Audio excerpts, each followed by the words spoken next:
ہارون الرشید نے ملکہ زبیدہ سے خواہش کا اظہار کیا کہ میں آپ سے نکاح کرنا چاہتا ہوں، تو اس نے کہا میرا حق مہر ادا کر لو گے؟ اس نے کہا میں بادشاہ وقت ہوں، میرے لیے کیا مشکل ہے، بولو کتنا حق مہر ہوگا؟ تو ملکہ زبیدہ نے کہا کہ یہاں بغداد سے نہر کھدوائیں گے اور میدان عرفات تک پہنچے گی تاکہ حجاج کو پانی کی سہولت مل سکے۔ اس زمانے میں یہ چھوٹا کام نہیں تھا، بہت بڑا کام تھا، ایک ملک سے دوسرے ملک میں نہر لے کے جانا، پھر سنگلاخ پہاڑی علاقے۔ اس نے کہا مجھے منظور ہے۔ نہر کھدنے لگی، جب نہر مکمل ہو گئی اور سارے اخراجات کا حساب ملکہ زبیدہ کے ہاتھ میں جب دیا تو ادھر دجلہ سے پانی چھوڑ دیا گیا تھا، تو اس نے وہ سارے کاغذات یوں پھاڑ کر کے پانی میں پھینکتے ہوئے کہا ترکنا الحساب الی یوم الحساب، ہم نے اس حساب کو یوم حساب پہ چھوڑ دیا۔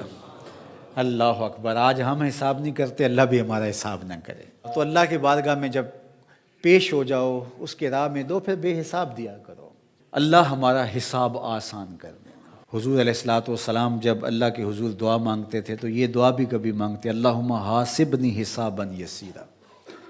اللہ اکبر! اللہ کے محبوب ہو کہ اللہ کی بارگاہ میں عرض گزار ہیں، اے اللہ میرا حساب آسان فرمانا۔ ام المومنین سیدہ عائشہ رضی اللہ تعالی عنہا فرماتی ہیں کہ حضور حساب یسیر سے مراد کیا ہے؟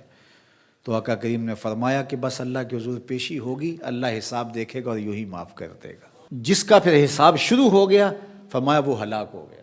اگر کسی کی جانچ پڑتال شروع ہو گئی تو پھر وہ نہیں بچ پائے گا۔ تو اللہ سے یہ بات عرض کرو کہ مالک میرا حساب یسیر فرمانا، آسان حساب، بلکہ مالک تو کریم ہے، تو نہ ہی حساب لینا، تو یوں ہی معاف کر دینا۔ تو اللہ کی بارگاہ میں جب ہم کہتے ہیں ربنا آتنا فی الدنیا حسنۃ وفی الآخرۃ حسنہ، تو حسنہ آخرت سے مراد ہوتا ہے مالک میرا حساب آسان ہو، فضائے اکبر کے دن میں امن میں رہوں، اور مالک تو جنت میرا مقسوم فرما دے۔ اور آخری جملہ اس دعا کا وقنا عذاب النار، اور اللہ مجھے آتش دوزخ سے بچا لے۔ حسنات آخرت جب طلب کی تو اس نے دوزخ کے نجات کی دعا شامل تھی، کیونکہ جب دخول جنت کی دعا ہو گئی تو دوزخ سے بچیں گے تو جنت میں جائیں گے، لیکن الگ سے اس کا ذکر کر دیا گیا اس کی ہولناکی کی وجہ سے کہ وقنا عذاب النار، اے اللہ مجھے آتش دوزخ سے بچا لے۔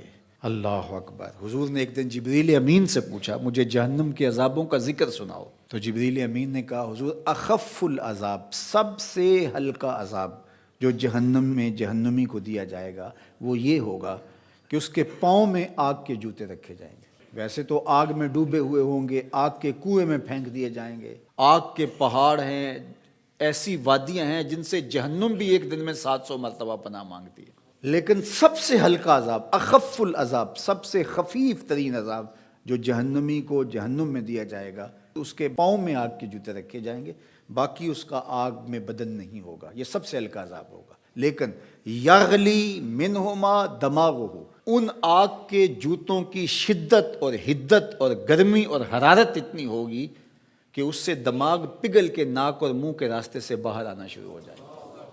یہ سب سے ہلکے عذاب کی کیفیت ہے، جو سخت عذاب ہیں الیاذ باللہ۔ تو اس لیے آتش دوزخ سے پناہ مانگو کہ اللہ مجھے آتش دوزخ سے بچانا۔ اس دنیا کی آگ سے فرمایا 70 گنا زیادہ تیز ہے وہ آتش دوزخ، اور وہ بدن کے ساتھ چپک جائے، یہ تو صرف جلاتی اور خشک کرتی ہے، وہ آگ بدن کے ساتھ جسموں کے ساتھ چپک بھی جاتی ہے اور جدا نہیں ہو پاتی، تارکول کی جیسا لوک چپک جاتی ہے، اس طرح وہ آگ چپک جائے گی بدنوں کے ساتھ الیاذ باللہ۔ اس کا ایک انگارہ اگر پہاڑ پہ رکھ دی جائے، دنیا کے پہاڑوں پہ، تو پہاڑ پگھل جائیں۔ یہ ہے اس آگ کی شدت اور اس آگ کی حدت۔ جہنمی کو اگر جہنم سے نکال کر اس دنیا کی آگ میں ڈالا جائے تو اس کو نیند آ جائے، وہ آگ اتنی سخت ہو۔ 70,000 زنجیروں میں جہنم کو ڈال کر کے جب میدان حشر میں لایا جائے گا، یہ تو ایک لمبی سی گردن دی جائے گی جہنم کو، لوگوں کے سروں کے اوپر گھوم رہی ہوگی، اور وہ کچھ بد اعمال کرنے والوں کو جہنم ڈھونڈ رہی ہوگی، اور پھر جب بھی مخصوص کچھ جرائم ہیں ان جرموں کا کرنے والا اسے نظر آئے گا تو وہ گردن وہاں سے دبوچ کے اس کو اپنے اندر پھینک لے گی، اور جب وہ انسانوں کے سروں پہ گھوم رہی ہوگی تو بدن تھر تھر کانپ رہے ہوں گے، کلیجے دہل رہے ہوں گے، کیا ہولناکی کا منظر ہوگا۔